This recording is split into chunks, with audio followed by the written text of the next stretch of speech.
The dining room fell silent, not the comfortable kind of silence that comes with family meals.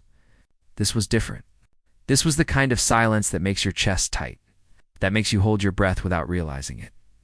James Thompson stood at attention near the carved oak doors. His posture was perfect, his face blank.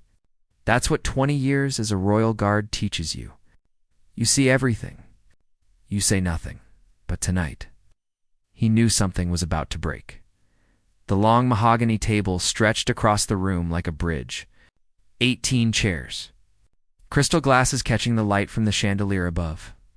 Silver plates arranged with military precision, and at the head of that table, where generations of kings had sat, Prince William took his seat. He didn't hesitate. He didn't ask permission. He simply walked to the chair, placed his hands on the carved wood, and sat down. His father, King Charles, had been gone only 6 months. The room seemed to hold its breath with James. Camilla stood near the center of the table, her fingers gripping the back of her chair. Her knuckles went white. Her face, usually composed in that practiced royal way, changed. If you're enjoying this story, hit that subscribe button. You won't want to miss what happens next. It's not your seat, Camilla said.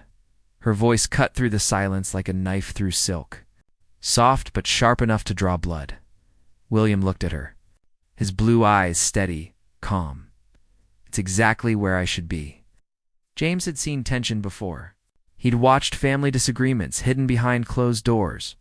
He'd stood guard during arguments conducted in whispers. But this felt different. This felt like a crack forming in a dam. House. Isn't even cold in his grave, Camilla continued. Her voice trembled now. And you're already acting like the heir to the throne? William finished for her. That's because I am. Catherine sat 3 chairs down, her hand frozen halfway to her water glass. Harry and Meghan had declined the dinner invitation, a fact that now seemed fortunate, or perhaps cowardly, depending on how you looked at it. Prince George, only 11 years old, sat next to his mother, his young face confused, looking between his father and his step-grandmother. Camilla's composure cracked. You have no respect, she said, her voice rising. No understanding of tradition. Your father barely had time to warm that seat, and you're sitting in it like some she couldn't finish. Her hands shook. James shifted his weight slightly. A nervous habit he'd broken years ago, but found creeping back now. He'd been trained for threats from outside. Protesters. Intruders. Dangerous. People with weapons. No one had trained him for this. My father wanted continuity, William said. His voice remained steady, but James noticed his jaw tighten. He wanted the family to show strength. Unity. I'm sitting here because it's my responsibility. Responsibility? Camilla's laugh came out sharp and bitter. You want to talk about responsibility? I stood by your father for decades, while people spat at me in the street. I endured hatred so that he could be happy. And now, you sit there like I'm nothing. Like I never mattered. The chandelier above them flickered. Just once. Perhaps a coincidence? Perhaps not. Catherine finally set down her glass. The soft clink of crystal against wood seemed loud as a gunshot. Camilla, she said gently, perhaps we should all just don't. Camilla turned to her, eyes blazing. Don't you dare try to calm me down like I'm some hysterical woman having a moment. George's eyes went wide. James's hand moved unconsciously toward his side where no weapon hung. This wasn't that kind of danger. This was something else. Entirely something that couldn't be stopped with training or protocol, William. Stood up, slowly. The chair scraped. Against the floor? I think, he said quietly. We all need to understand something. The air in the room grew heavier. James wondered if anyone else could feel it. The way everything was about to change. Asterisk. William's voice stayed level. But James heard the steel underneath. My father is gone, William said, and I loved him more than I can express. But the monarchy doesn't stop. It can't stop. Every day I wait to step into this role is a day the country sees weakness. Camilla's face flushed red. Weakness. You think honoring your father's memory for more than 5 minutes is weakness?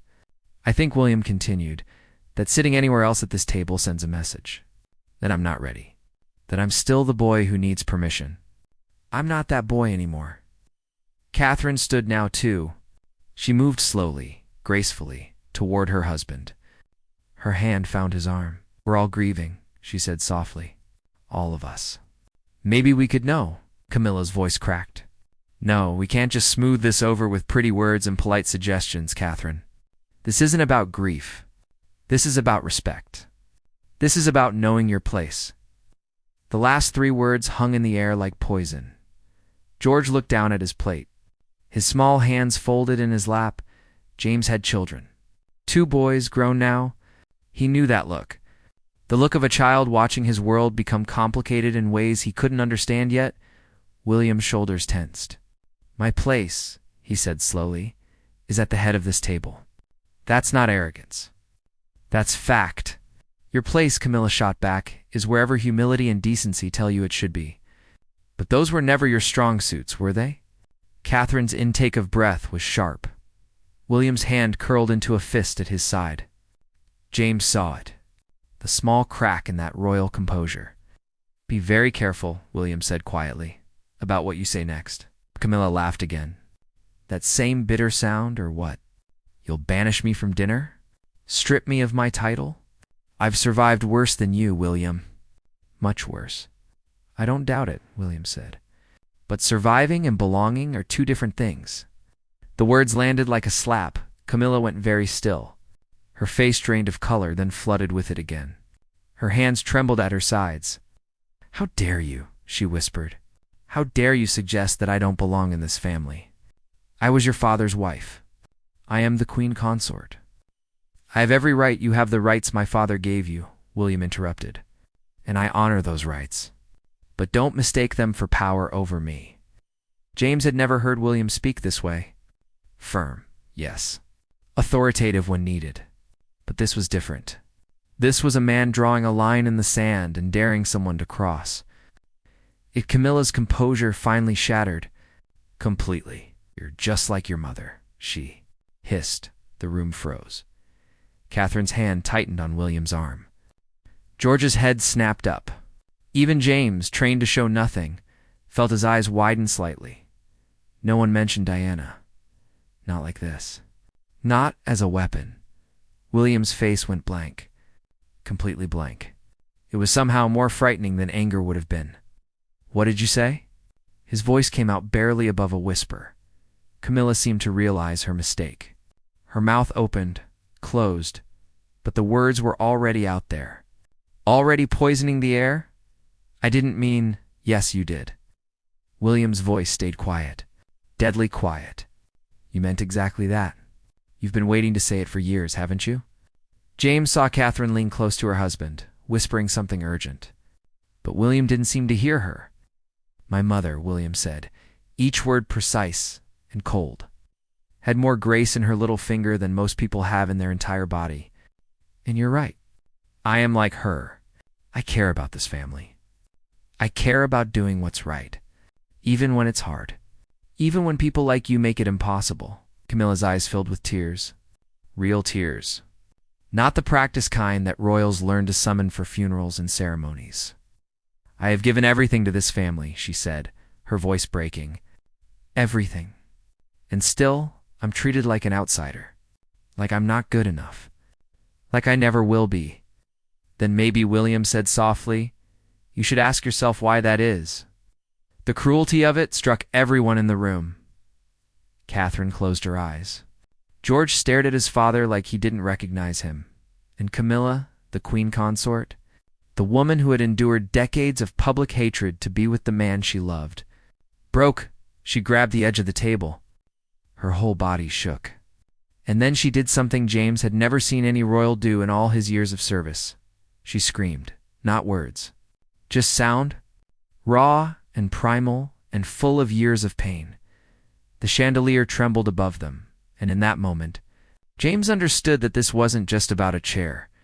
The scream echoed off the walls. It seemed to go on forever, though it probably lasted only seconds. When it ended, the silence that followed felt heavier than before. Camilla's chest heaved. Her carefully styled hair had come loose. Strands fell across her face. Her makeup, always perfect, showed tracks where tears had started to fall. She looked in that moment like a woman who had finally reached her breaking point. William stood frozen. His face showed something James rarely saw there: uncertainty, maybe even regret, but he didn't move from his seat. George pushed his chair back. The scrape of wood against floor was loud in the silence. He stood up, his young face pale, and walked quickly toward the door where James stood. "May I be excused?" the boy whispered. James wanted to say yes. Wanted to open those doors and let the child escape this adult nightmare. But it wasn't his place. He looked toward William. William's eyes met his son's. For a moment, the hardness there softened. "Go," he said quietly. "This isn't for you to witness." George left. His footsteps echoed down the marble hallway outside, getting quieter, disappearing. Catherine moved toward Camilla, slowly, like approaching a wounded animal.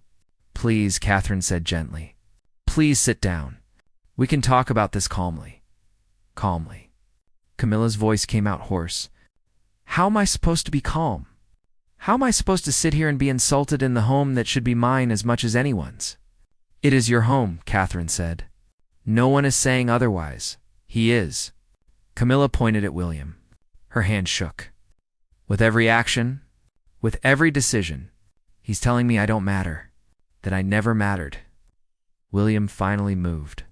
He stepped away from the head of the table, but he didn't sit anywhere else. He stood there, hands at his sides. "That's not what I'm saying," he said. His voice had lost some of its edge. "I'm saying that I have responsibilities, duties that I can't ignore just to make everyone comfortable." "Comfortable?" Camilla's laugh was bitter. "You think this is about comfort? This is about basic human decency. Your father died 6 months ago, William. 6 months. And you're already erasing him." "I'm not erasing him. I'm continuing his work by taking his place before he's even—" Camilla's voice broke. She pressed her hand to her mouth. Her whole body trembled. James had seen grief before. Real grief. The kind that doesn't care about dignity or protocol. This was that. Whatever anger had driven Camilla to this moment, underneath it was something else. Something raw and true and devastating. She had loved Charles. Whatever anyone thought about their relationship, about how it started, about the damage it caused, she had loved him. And now he was gone. And his son was sitting in his chair like he'd never existed. Catherine reached Camilla. She placed a gentle hand on the older woman's shoulder. Camilla flinched, but didn't pull away. "I miss him too," Catherine said softly. "We all do. You don't understand," Camilla whispered. "None of you understand. He was everything to me. Everything. And I gave up everything to be with him. My reputation, my peace, my dignity. People hated me. They still hate me. And I endured it all because I loved him." Her voice cracked on the last word. "And now he's gone, and I'm still here, and everyone is just moving on. Like he was a chapter in a book that's finished now. Like we can just turn the page." William's jaw worked. James saw him swallow hard. "That's not fair," William said quietly. Fair Camilla looked up at him. Her eyes were red, swollen. "You want to talk about fair? Nothing about this has ever been fair. Not for me. Not for your mother. Not for any of us." The mention of Diana again made William's face tighten. "Don't," he said. "Don't bring her into this." "Why not?" Camilla's voice rose again. "She's always been in this. From the very beginning. Your mother was the saint. I was the villain. And nothing I ever did could change that story. Nothing." "How?" "You made choices," William said. His voice hardened again. "You both made choices." "We fell in love!" Camilla shouted. "We fell in love, and the world punished us for it. Every single day. And your father stood by me through all of it. He protected me. He chose me. And my mother paid the price." The words came out cold. Final. Camilla staggered back like she'd been struck. Catherine's hand fell away. "I never wanted her to die," Camilla whispered. Never. I know you think I'm a monster. I know the whole world thinks that. But I never wanted her dead. But you wanted her gone, William said. There's a difference, but not much of one. James felt like an intruder. Like he shouldn't be witnessing this. These were words that should have been said years ago. In private, or maybe never at all. Some wounds don't heal. They just get covered up. And sometimes something rips the covering away, and everyone sees how deep the damage goes. Camilla walked to the window. She pressed her forehead against the glass. Her shoulders shook. I can't do this anymore, she said to her reflection. I can't keep fighting for a place in a family that will never accept me. William said nothing. Catherine looked between them, helpless, and outside, beyond the window. The sun began to set over London. Asterisk, the golden light streaming through the window, made everything look softer than it was. Camilla stayed at the glass. Her breath fogged it in small circles. Outside, London continued. People going home from work. Tourists taking photos. Life moving forward like it always did. Inside this room, everything had stopped. I loved your father, Camilla said finally. Her voice was quiet now, exhausted. I need you to understand that. Whatever else you think of me, whatever else I am, I loved him with everything I had. William's hands unclenched slowly. I know you did. The admission seemed to surprise everyone, including Camilla. She turned from the window. Then why? She asked. Why are you doing this? Why are you pushing me out? I'm not pushing you out, William said. He sounded tired too. I'm trying to lead. There's a difference, is there? Camilla moved back toward the table. Not sitting. Just standing there in the middle of the room. Because from where I'm standing, it feels like you've been waiting for this moment. Waiting for your father to die so you could finally put me in my place? That's not true, isn't it? Camilla's voice rose again. You've never accepted me. Never. Even when your father begged you to. Even when he was dying and he asked you to look after me. You nodded and smiled and said all the right things, but you never meant any of it. William's face flushed. That's not fair. I have been nothing but respectful. Respectful? Camilla laughed. It came out strangled. You've been coldly polite. There's a difference. You treat me like a stranger you're forced to be nice to. Not like family. You're not my family, William said. The words came out before he could stop them. James saw Catherine's eyes close. Saw her head drop. Camilla went very still. I see. I didn't mean yes, you did.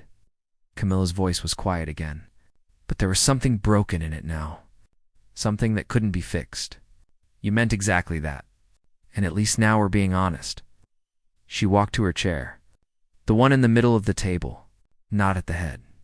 Not at the foot. Somewhere in between. She picked up her napkin. Folded it carefully.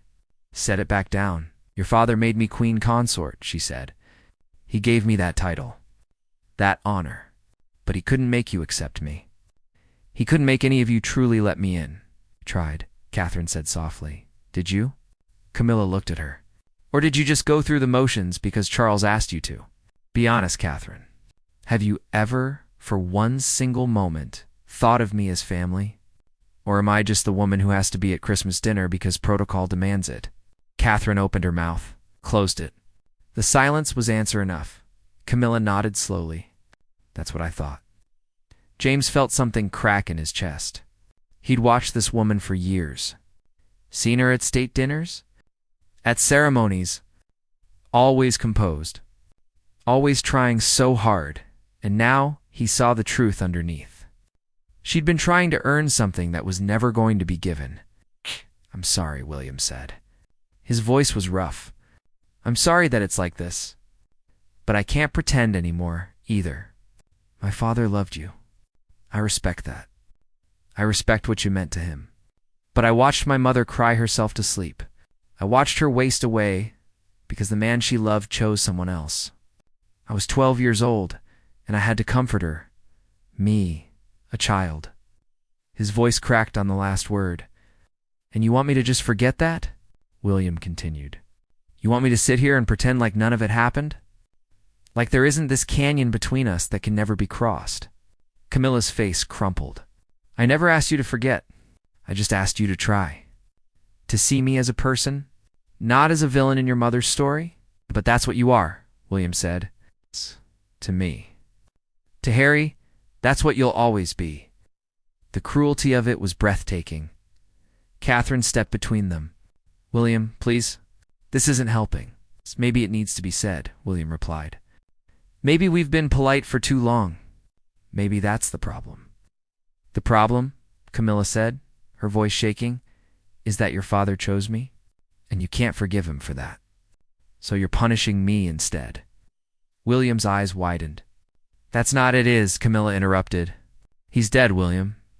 You can't be angry at him anymore. So I'm the one who gets all that rage. All that pain.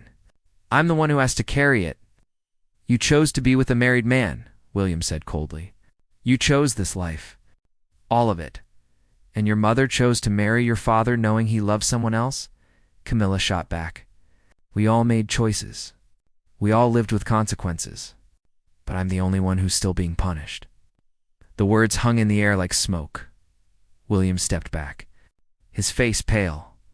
My mother didn't know, he said quietly. She knew enough, Camilla said. I'm not saying she deserved what happened. No one deserves that. But this fairy tale everyone believes about the perfect princess and the evil other woman. It's not that simple.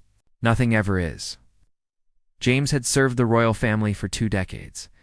He'd believed the story everyone believed. Diana the angel, Camilla the villain. But standing here now, watching this woman break apart, he wondered if anyone had ever been simply good or simply bad. If maybe everyone was just human, just trying their best and failing. William sat down, not at the head of the table. In the middle, next to where his wife stood, he put his head in his hands. I don't know how to do this, he said quietly. Asterisk, for a long moment, no one spoke. William sat with his head in his hands. Catherine stood beside him, her hand hovering near his shoulder, but not quite touching.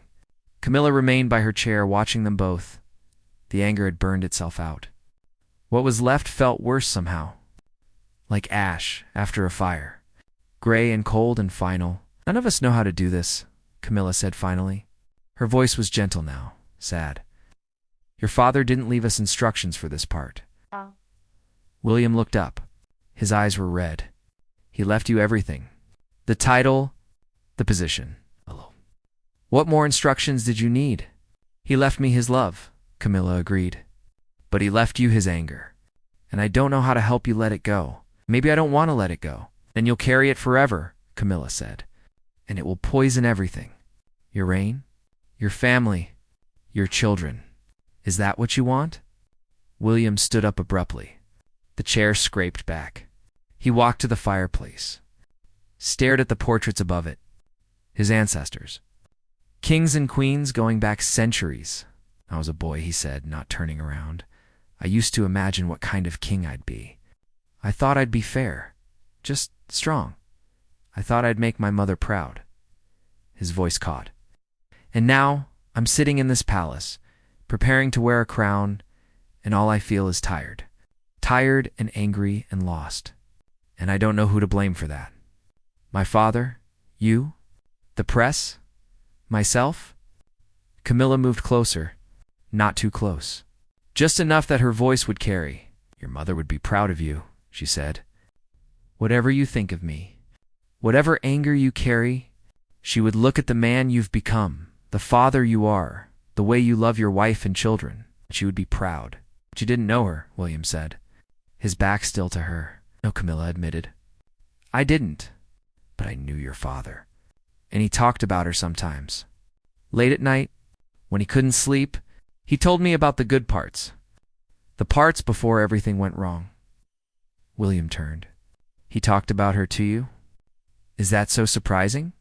Camilla smiled sadly. She was the mother of his children, a huge part of his life. Did you think he never thought about her? Never missed what they had in the beginning? William's face showed confusion, pain. You thought he erased her, Camilla finished. That's what you've been afraid of, isn't it? That he forgot her. That everyone would forget her. So you hold on to the anger to keep her memory alive. William's jaw clenched. Don't psychoanalyze me. I'm not, Camilla said. I'm just telling you what I see. What I've seen for 20 years. A boy who lost his mother too young. Who watches everyone move on while he can't. Who's terrified that if he stops being angry, she'll disappear completely. That's not William stopped. His shoulders sagged. I don't know, maybe. Catherine finally moved. She went to her husband. Took his hand. She won't disappear, Catherine said softly. She's in you. In Harry, in George, and Charlotte, and Louis. She's in every choice you make to be a good father. To protect your family. That's her legacy. William's eyes filled with tears. Real tears. Not the composed royal kind that photographers captured at funerals. I miss her, he whispered. Every day. And I'm so angry that she's not here. That she didn't get to see any of this. My children. My life. She should be here. Should, Camilla agreed. Her own voice thick. And I'm sorry she's not. I'm sorry for my part in that. I can't change the past. God knows I would if I could. But I can't. Then what am I supposed to do with all of this? William gestured vaguely. This rage. This grief. Where does it go? Camilla was quiet for a moment. Then she walked to the head of the table. The seat William had taken. The seat that had started all of this. She pulled out the chair. You sit here, she said simply. You sit in your father's seat. You wear his crown. You do the job you were born to do. And you try to be better than all of us who came before. William stared at her. Just like that? Just like that, Camilla said. Because that's what the country needs. What the monarchy needs. It doesn't need your anger or my guilt or any of our complicated history. It needs a king who can lead. She smiled. It was small, sad, but real. Despite everything, William, you're going to be a good king. Your father knew it. I'll know it. Even you know it, underneath all this pain. William moved slowly back to the chair. He stood behind it, his hands on the carved wood. And what about you? He asked. Where do you fit in all of this? Camilla's smile faded. I don't know. Maybe I don't fit. Maybe I never did. But I loved your father. And for his sake, I'll try to find a way to exist in this family without causing more damage. You're not damaged, Catherine said suddenly. Both William and Camilla looked at her. You're not. You're a person who loved someone, who made choices, who lived through consequences, just like all of us. Camilla's eyes filled with tears. Thank you, she whispered. William sat down, slowly, at the head of the table. He looked different sitting there, older, more settled somehow. I can't promise I'll ever see you as family, he said to Camilla. That might be asking too much. I know, Camilla said. But I can try, William continued, to see you as a person, to stop making you carry all of my anger, to let you grieve my father without feeling like you don't have the right. Camilla nodded. Tears streaked her face. It's all I can ask, she said. James, still standing by the door, felt something release in his chest. It wasn't resolution. It wasn't healing. But it was something, a beginning maybe, or at least a stopping of the bleeding. Camilla sat down, not at the foot of the table, not in the center, but 3 seats from William, close enough to be included, far enough to give him space. Catherine took her seat beside her husband. They sat there in the growing darkness. The sun had fully set now. The chandelier above cast soft light across the table. No one moved to start dinner. James wondered if they would. If after everything that had been said, they could simply pick up forks and knives and pretend to be a family, sharing a meal. George left his napkin, Camilla said suddenly. She pointed to the crumpled cloth at the boy's abandoned seat. He always forgets his napkin. William looked at the empty chair. He hates formal dinners. Says they make him nervous. Charles was the same way, Camilla said. As a boy, his mother would scold him for slouching at the table. for fidgeting. He told me once that he spent half his childhood feeling like he was being watched, judged, found wanting. He was being watched, William said. But his voice wasn't harsh anymore. Just tired. That's the job. It's a terrible job sometimes, Camilla said. Wouldn't you agree? William almost smiled. Almost the worst. Silence fell again, but this time it didn't feel quite so heavy. Catherine poured water into her glass. The sound of liquid filling crystals seemed loud in the quiet. We should probably eat something, she said. The kitchen staff prepared all of this. It's probably cold now, William said. Does it matter? Catherine looked between him and Camilla. I don't think any of us are actually hungry. I'm not, Camilla admitted. I don't think I could eat if I tried. William pushed his plate away slightly. Neither could I. They sat there. 3 people at a table set for 18, in a palace that had seen centuries of family dinners. Arguments, celebrations, grief. James wondered how many other nights like this had happened in this room. How many other families had sat in these chairs and said things that couldn't be unsaid? Probably more than anyone knew. I should check on George, William said, but he didn't move. It's probably with his nanny, Catherine said. Or playing video games. He'll be fine. Shouldn't have seen that, William said quietly. Any of that. No, Camilla agreed. He shouldn't have. But children are resilient. He'll recover. Will we? William asked. He looked at Camilla directly. Really looked at her. Not with anger this time. Just with the question hanging between them, Camilla considered it. I don't know. I hope so. For all our sakes. My father would have hated this, William said. All of us fighting. Breaking apart. Yes, Camilla said. He would have. He spent his whole life trying to hold this family together, even when it was impossible. William's hand moved to the table. His fingers traced the grain of the wood. Tell me something about him. Something I don't know. Camilla looked surprised. Why? Because I want to remember him as more than just the man who hurt my mother, William said. His voice was raw, honest. I want to remember the father. The person. Not just the symbol. Camilla was quiet for a long moment. Then she smiled. A real smile this time. He couldn't whistle, she said. William blinked. What? Your father? He couldn't whistle. He tried for years. He'd purse his lips and blow air, but nothing would come out. It drove him mad. He said it was undignified that a king couldn't whistle. William stared at her. Then, slowly, a smile tugged at his lips. I didn't know that. There's a lot you didn't know, Camilla said. Not because he kept secrets, but because he was your father. And children never see their parents as complete people, just as parents.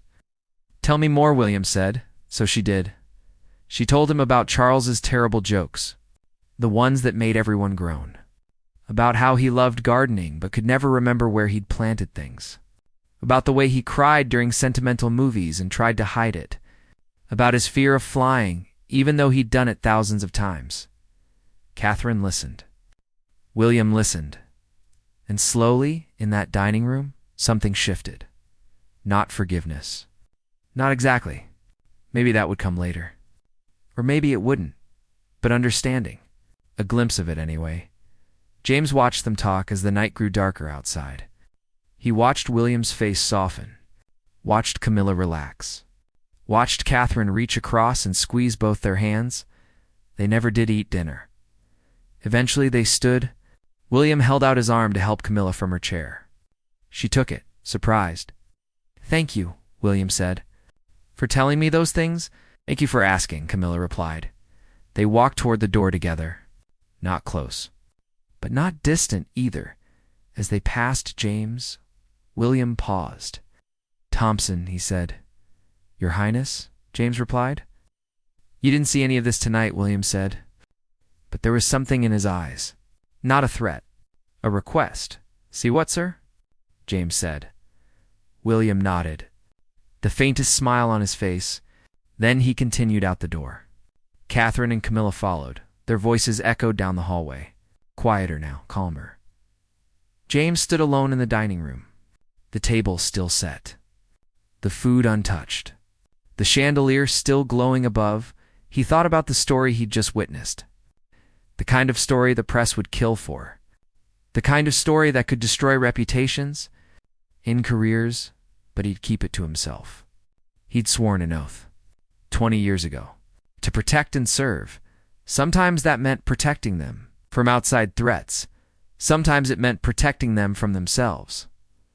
James walked to the door, turned off the lights. The room fell into darkness. Behind him, the empty chair at the head of the table waited for tomorrow, for the next meal. The next argument, the next moment of grace. For the endless continuation of a family trying to be more than just symbols, trying to be human, even when the world wouldn't let them. James closed the door softly, and in the darkness, the palace settled into silence. Once more, but it was a different kind of silence than before, not the silence of things. Breaking the silence of things beginning to heal.